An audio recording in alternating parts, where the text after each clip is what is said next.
Sarah, c'est quelqu'un qui sait ce qu'il veut, qui connaît très bien le monde technologique et qui n'est pas au service de ça, mais qui utilise tout ça.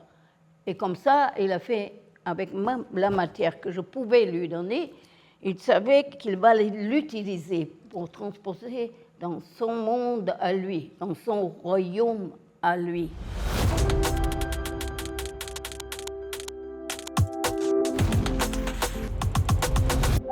J'avais décidé, ça suffit, j'ai fait des belles choses avec des gens très doués et j'ai pensé maintenant c'est un autre monde, c'est plus la même technique d'ailleurs.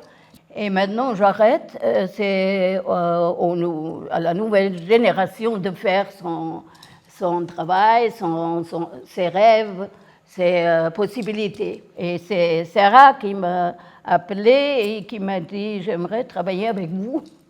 Et j'ai dit non, je ne sais pas. Bon, après, j'ai regardé ce qu'il a fait et je trouvais ça extrêmement intéressant.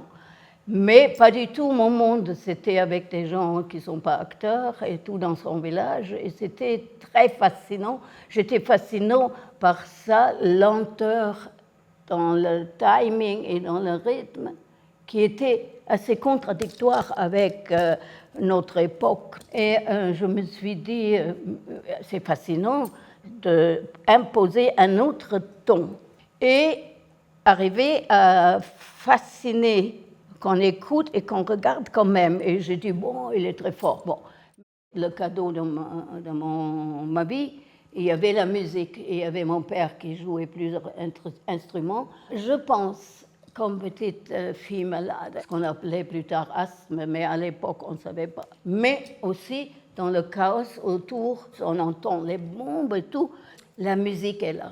Je pense que ça m'a sauvée. La musique, c'est connu, ça peut être comme une construction de secours. Et on a besoin de constructions comme ça, musique ou pas.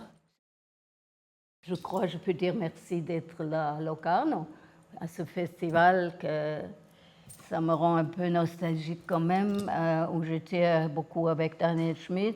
Je souhaite ça au festival et à notre film 16 moments de ma vie. Je nous souhaite beaucoup de chance. Je n'ai pas encore vu rien du film. Je suis très curieuse de voir ça. Buongiorno.